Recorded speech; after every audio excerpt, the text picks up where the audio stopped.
Сайн байцгаана үзэгчдээ парламент телевизийн төвцөг 7 хоногийн тойм хөтөлбөр эхэлж байна. Анхаарлаа хандуулна уу.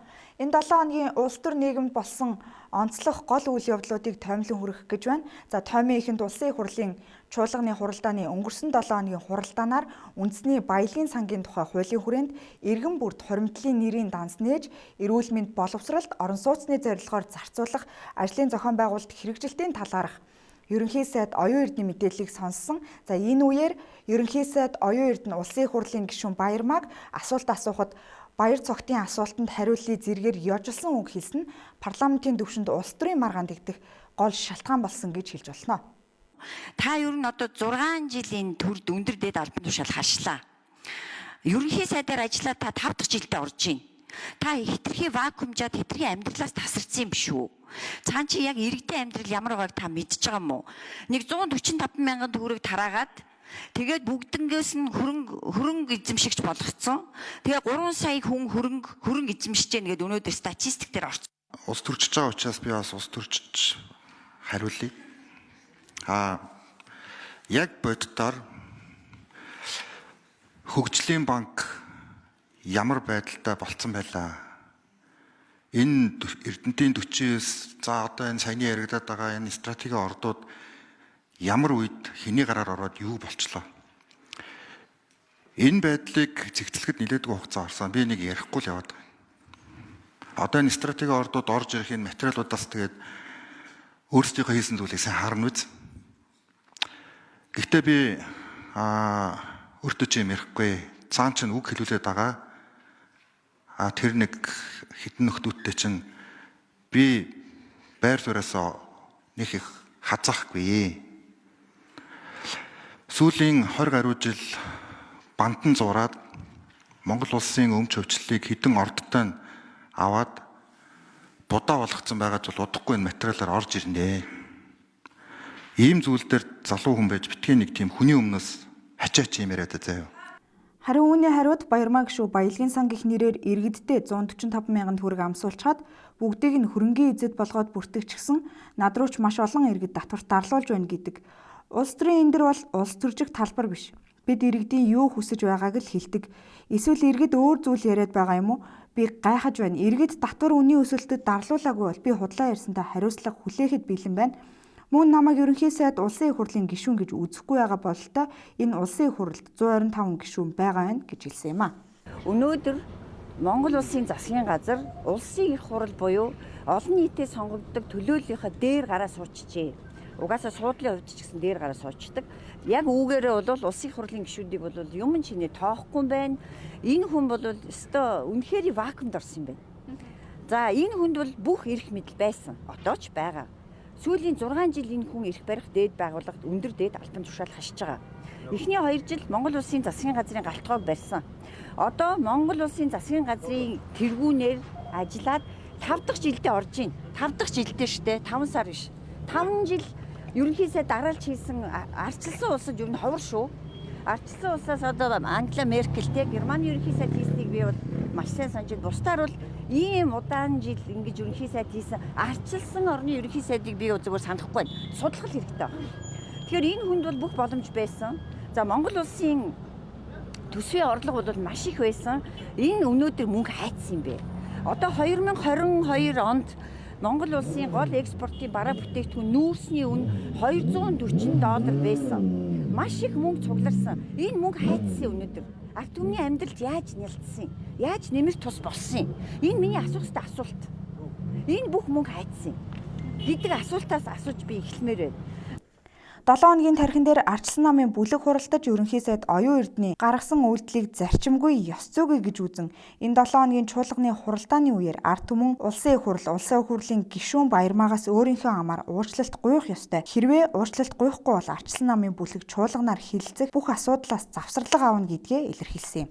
Энэ эцсийн дүндээ хувь гишүүнээс биш Монгол улсын ард түмнээс тэрний төлөөлөл болсон улсын хурлаас уучлалт гуйж байгаа хэрэгэ гэж бид нар үзэж байгаа. Энэ бол зөвхөн хувь хүний асуудал биш ээ. Улсын хурлын гишүүн гэдэг бүх ард түмний элч төлөөлөгч байдаг. Энэ хүнийг ард түмний элч төлөөлөгч биш хэн нэгэн хүний төлөөлөл маягаар улсын хурлын эндэр дээрээс байр суурийг илэрхийлж байгаа нь энэ бол үнэхээр зохимжгүйгээс гадна асар их тийм зарчимгүй үйлдэл юм а гэж Ардчилсан намын бүлгийн гишүүд бас үзэж байгаа. Монгол Улсын ерөнхий сайд гэдэг өнөөдөр үндсэн хуулиар олгогдсон эрх хэмжээний хүрээнд төрийн эрх арга дээд байгууллага улсын хурлаас томилогддог албан тушаалтна. Томилогддог албан тушаалтан улсын хурлынхаа дээр гарч суугаад улсын хурлын гишүүдэд дурамжилт даажигнад сууж байгаа нь үнэхээр энэ нэг юм хэлбэрийн асуудал нь ерөөсөө биш юм а гэдэг. Улсын хурлын талбарыг засгийн газрын сурталхуулга пропаганда хийдэг талбарлуулахаас гадна тэр өдөр бас эмгэнэлтэй улсын хурлын гишүүдийг доромжилдог цаг болгож хувиргасан. Тэгээ энэ үйлдэлтэй бол уучлалт гуйх ёстой. Өнөөдөр засгийн газрын тэргүүлж байгаа хүн хууль биелүүлэх ажлыг улсын хурлын хариуцахаас гадна Монгол улсад байгаа энэ гендрийн хорооны бас өтөлдөж байгаа албан тушаалтан эмэгтэй хүнийг улсын хурлын гишүүнийг ийм байдлаар доромж арчиж ерөөсөө болохгүй. За өнөөдөр Ардчилсан намын бүлгээс гаргасан шийдвэр бол ямар шийдвэрийг илэрхийлж байна гэхээр ерөнхий сайд оюун эрдэнэт болон улсын хурлын дарга амар ёслолтод хуулинд нь хаяглагдж байгаа. Ерөнхий сайд уучлалт гуйх ёстой. Сая зөвхөн гэрэл даргын хэлсэнчлэн улсын хурлаас болон улсын хурлын гишүүн баймагаас уучлалт гуйх ёстой. Гэхдээ улсын хурлын чуулган дээр уучлалт гуйх ёстой. Энэ улсын хурлын чуулган дээр ерөнхий сайд уучлалт гуйх ажлыг улсын хурлын дарга амар ёслолтод хариуцж бас хийх ёстой. Улсын хурлын даргын гол чиглэл бол парламентын арчлыг бэхжүүлэх, энэ парламентыг, энэ улсын хурлыг улсын хурл шиг байлгах тэр ажлыг хариуцж байгаа спикер. Тийм учраас тухайн үед нь улсын хурлын гишүүнтэй зохимжгүй харьцаж байгаа ерөнхий сайдын үгийг зогсоож чадаагүй бол одоо ерөнхий сайдыг уучлалт гуйх тэр ажлыг зохион байгуулах үүрэгтэй гэж үзэж байгаа. Улсын хурл бол төрийн эрх барих дээд байгууллага гэж үндсэн хууль заасан хийх ажил нь зөвхөн хууль тогтоох гэдгийг тогтоогоод өгчихсөн. Ардчилсан намын бүлэг завсарлага авна гэдэг нь хууль тогтоох ажлаа төр хойш тавья гэсэн үг. Дээрээс нь яг энэ өдрүүдэд баялагын сантай холбоотой чухал асуудлууд яригдж байна. Ухаан удгийг улсын хурл хэрхэх вэ гэдэг бүрхэг хിവэр хүлээлтийн байдалд орсон. Төвөрг нуур болоод бусад 30 гаруй ордыг стратегийн ордод багтаах эсхийг бас улсын хурл хилцэж шийдэх учиртай. Бүгдээрээ л баялагын сантай холбоотой яг ийм үед Ардчилсан намын бүлэг ажил хаяна гэж мэдгдсэн нийтийн анхаарлыг татаж байна. Товчхондоо шалтгаан нь байхад шалтгаан олдог. Энэ жишээнээс харахад шалтгаан нь баяр цогт, шалтгаан нь баялагын сан болжээ. Улс төр дөрнөд байгаа энэ маргаанд улсын хурлын дарга амар баясгалан улсын хурлын гишүүд хит эмзэг байгаад хэрэггүй гүтгэх доромжлуулах олон нөхцөл байдал донд улс төрч хүн явдаг. Энэ бүхнийг давбал улс төрч болно. Олон нийтээс ирж байгаа санал шүүмжлэл гүтгэлийг тисэж төвчж гардаг чаддаг байх нь улс төрч хүнд байх ёстой зан төрийн ажил тасралтгүй явах ёстой гэсэн юм а. Улсын хурл бол ард түмнээ сонгогдсон бага ард түмний үүргийг гүйцэтгэж төлөөлж байгаа институт. Тэр утгаараа бүх асуудал дээр хариуцлага хандах ёстой. Аливаа байдлаар асуудал субъектив хандахгүй байхыг гишүүд анхааралд авч ажиллах зүйтэй юм аа. Тэгээ энэ мэдчлэн одоо асуудлаас үүдэлтэйгээр улсын хурлын хилцэх асуудал дээр цаа дотгор учирдаг төрийн ажил явахад бэрхшээл тулгардаг байж ерөөсөө болохгүй. Цаашдаа ийм зүйлийг бол хүлээж авах боломжгүй. Мэдээж одоо улсын хурлын гишүүд бол хуулиар хүлээсэн эрх үүргийн асуудал байдаг. Чуулганы танхимд хэлсэн үгэндээ хариуцлага хүлээхгүй. Хүлээхгүй гэдгийг бас далимдуулж улсын хурлын гишүүд одоо бие биенийхээ нэр төрд халдах бол нөхцөл боломж бол байж болохгүй гэдгийг бас анхаарч ажиллах хэрэгтэй. За энэ асуудалтай холбоотойгоор улсын хурлын гишүүн Наран Туяа Нараа өөрийн байр суурийг илэрхийлэхдээ үеийн үед улс төржиж талцсан хуваагдаж би чи танаа манаа гэсэн байдлаас болж ард иргэд л хохирсоор ирсэн 7 хоногт 2 өдөр хуралддаг. Чуулганы хуралдаан Ардчилсан намын гишүүнийхээ нэр төрийг сэргээлэх өөрчлөлт хүссэн шаардлагаас болж нэг өдрөөр хоошлов. Ардчилсан намынхаа улс их оронд чинь иргэдийн аж амьдрал, нийгэм эдийн засгийн асуудал буцлаад асгарч байхад нэр төр сэргээх, өөрчлөлт гуйлахын төлөө хилэлцэх асуудал нь ар араасаа тулсан байдаг. 7 хоног 2 удаа явагддаг чуулганыг завсарлуулах шаардлага амин чухал байгаа юм уу гэж өөрийн захин хуудсандаа нийтэлжээ. Манай улс жилийн 4 улиралтай үндсэндээ хийж бүтээн байгуулах ганцхан улиралтай гэж хэлж болно. Нэгэн тал засагт хамтарсан Ардчилсан намынхан зуны богинохон дэлгэр цагийг ашиглаад ажил нугалж улс төржилтөөс илүүтэйгээр ард түмний төлөө бодит ажил хийхэд анхаарлаа төвлөрүүлэх нь илүү үр дүнтэй хариуцлагатай хандлага юм. Тойм үргэлжилж байна. Он гарсаар улсын хэмжээнд 76 удаагийн ой хээрийн төмөр бүртгэгдсэн бол нийслэлийн хэмжээнд 2 ой хээрийн төмөр бүртгэгдээд байна. Ой хээрийн төмрийг өнгөрсөн жилийн мөн үетэй харьцуулахад 40.7%, сүүлийн 5 жилийн дундажтай харьцуулахад 38% өссөн үзүүлэлттэй байна. Өнгөрч буй энэ 7 хоногт улсын хэмжээнд 7 ой хээрийн төмөр гарч 5 нь унтраагүй байгаа тухай онцгой байдлын ерөнхий газраас дуулгаж байв. Төмрийн 70 орчим хувь нь ил задгаа орхисон гал, асгасан үнс нурам, тамхи шүдэнз болон автомашины техник хэрэгсэл яндан зэрэг хүний буруутай үйл ажиллагаанаас шалтгаалж байгаа гэх статистик тоо баримт байна. Тэгвэл ноцтой төмрүүд гарч байхад онцгой байдлын нисдэг тэргүүр шуурхай ажиллахгүй байгаа нь олон нийтийн шүмжийг дагуулж байна. За богдуулын орой орчим галыг унтраахаар очисон албаагчид дээшээ мацхад баггүй цаг хугацаа зарцуулсан байна. Хамгийн бартаатай хэсэг даваа гарагийн орой нар жаргахын алдаад онцгой байдлынхаа очижээ. Техник очих ямар ч боломжгүй онцгой байдлын албаагчдын эхний баг явгнаар төмөр гарсан хэсэгт очисон байна. Харанхуй болж үзэгдэх орчин хязгаарлагдмал зам бартаатай байсан тул нэмэлт хүч очиход хүндрэлтэй байсан гэв. Та бидний одоо энэ Улаанбаатар хотод харж байгаа хэвлэл мэдээллийнхэн зарим нь бол мэдж байгаа. Энэ одоо автомашин болвол ой хээрийн төмөр унтраах ажиллагаанд ашиглахад бол хүндрэлтэй. Яагаад гэвэл одоо усны их үүсвэрийг их хэмжээгээр авч явдаг 8-аас 10 тонны даацтай 12 тонны даацтай ийм автомашин болвол уулын орой тагтад гарсан газар хүрлцэн очиход бол хүндрэлтэй. Энд бол ой хээрийн төмөр буюу тэрийг ойн төмөр унтраах туулах чадвар сайтай ийм автомашинуудаар үр гүйцэтгэдэг гэдгийг хэлье. Энэ бол тэрэг техникийн хангалт бол тодорхой хэмжээнд одоо хийгдэж байна. Гэхдээ бол одоо хүссэн хэмжээнд буюу онцгой байдлын байгууллагын шаардлагын хэмжээнд одоо энэ хангалтыг хийх одоо зүйлүүд бол шатараатай ингээ хэрэгжиж явж байгаа. 100% бол хангагдаагүй гэдгийг хэлье. За тэр 5-ын савтаа ус зөөвөрлөд явж байна. Энэ бол одоо онцгой байдлын байгууллага өчтөр одоо богдуулын жишээгээр та бүгд хэлье. Ой хээрийн ойн төмөр унтраах одоо тусгай албаны автомашиныг уулын тагт дээр одоо 2 автомашин байрлаж байгаа. За эдгээр автомашинуудад ус хүргэж өгөх асуудлыг одоо нийслэлийн аврах ангид байдаг 31 буюу туулах чадвар сайтай машин дээр одоо усны их үүсвэр ачаад доор нь ус угийн удирдах газраас түрүүний мэдээнд дурдгдсан 5 автомашин усны их үүсвэрийг бэлд хүргэж өгөөд ингээд автомашинаар дээш нь тээвэрлж төмөр унтраах ажил ашиглаж байгаа. За тэр 5-ын савтаа ус зөөгөөд ингээд иргэд маань бас тусалж байгаа энэ зүйлүүд бол одоо иргэдийн оролцоотойгоор ингэж төмөр унтраах ажил тусалсан ийм зүйл шүү гэдгийг бас албан ёсоор хэлье.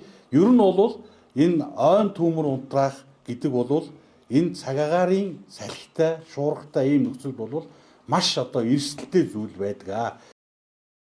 Дарга нарын хүлгэлсэн нисдэг тэргээр аврагчдыг зөөсөн бол их хэмжээний га газар галд өртгөө сэргийлэхээс гадна аврагчид баг ядралтай харанхуйд явгнаар уул үүд мацахгүй байх байсан тодорхой болж байна. Засгийн газрын хэрэгжүүлж буй бүсчилсэн хөгжлийн бодлогын хүрээнд хойд бүсийн зөвлөл анх дугаар чуулганд өнгөрсөн сарын 28-наас эхэлсэн. За энэ үеэр Улаанбаатар болон Сэлэнг аймагт төмөр гарч байхад сайд дарга нар онцгой байдлын нисдэг тэрэг хөлөглөөд чуулганд оролцсон гэх мэдээлэл олон нийтийн сүлжээнд төгссөн. Тэгвэл хойд бүсийн зөвлөл анх дугаар хуралдааны үеэр буюу 4-р сарын 28-ны өдөр Булган аймгийн нисэх буудал дараах 4 нисдэг тэрэг газарчээ.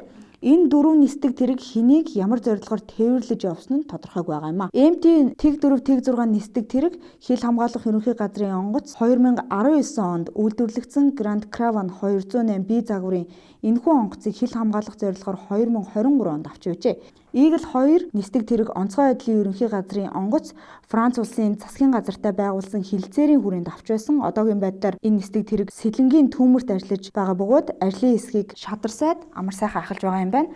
JU 6777 нисдэг тэрэг Alpha Aurora Aviation хариуцлагатай хувьцаат компанийн нэрээр бүртгэлтэй. Уг компани нь өмнө нь 2024 онд Батлан хамгаалах яамны захиалгаар ерөнхийлөгч хүрэл сүхийг тээвэрлэж дотоодын нислэг үйлдэж байсан. За MT 10 Тэг 3 нисдэг тэрэг Монгол улсын зэвсэгт хүчний агаарын цэргийн онгоц. Уг нисдэг тэргээр цэрэг тээвэрлэх болон тусгай томилгоот бүрэлдэхүүнийг газар орон шуурхай хүргэх онцгой үргээр ашиглах зорилтоор 2025 онд авсан байна. За энэ асуудлыг онцгой байдлын ерөнхий газраас тодруулахад нисдэг тэрэг нь гал унтраах зориулалтгүй байсан гэх тайлбарыг өгч байсан юм. Өөрөөр хэлбэл дарга нар нисдэг тэрэг хүлгэлсэн үнэн тэр нисдэг тэрэг нь гал унтраах зориулалтгүй байсан болж таарлаа.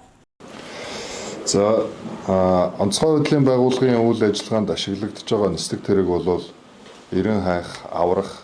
За ингээд үндсэндээ бол түргэний нислэг гэдэг ингээд онцгой байдлын үйл ажиллагаанд байгууллагын үйл ажиллагаанд бүхэл талаар одоо дэмжлэг үзүүлэх зорилготойгоор ажилладаг. За яг одоо нэг нисдэг тэрэг бол Сэлэнг аймгийн Сэлэнг аймагт гарсан одоо төмрийн голомтод агаараас тамдан судлах чиглэлээр одоо төмөр унтраах ажиллагаанд ажиллаж байгаа албаагчдад дэмжлэг үзүүлээд үр гүйцэтгээд ажиллаж байна.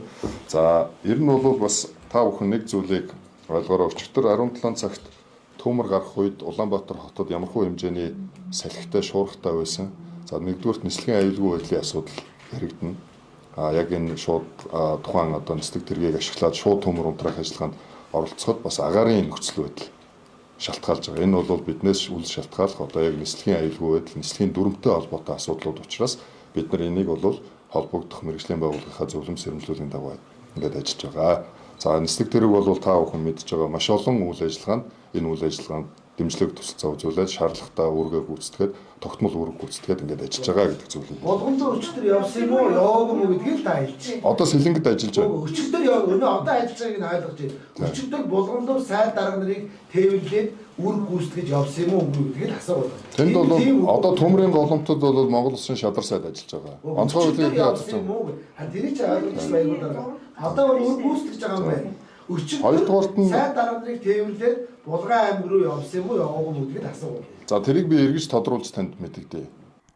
За улс оронд нь хээрийн төмрийн эрсдэл өндөр хэд хэдэн газарт ой хээрийн төмөр гарч онцгойгийн алпаагчид улаан гараараа гал унтраах гэж ажиллаж байгаа үед үнэхээр албаны нислэг тэргийг аймаг дам нисгэд сайд дарга нар ашиглаж байвал утгагүй мөн одоогийн онцгой байдлын аврах ангид ашиглагдаж буй нислэг тэрэг нь 90 хайх аврах ажиллагаа болон хөргөн тусламжид ашиглагддаг байна.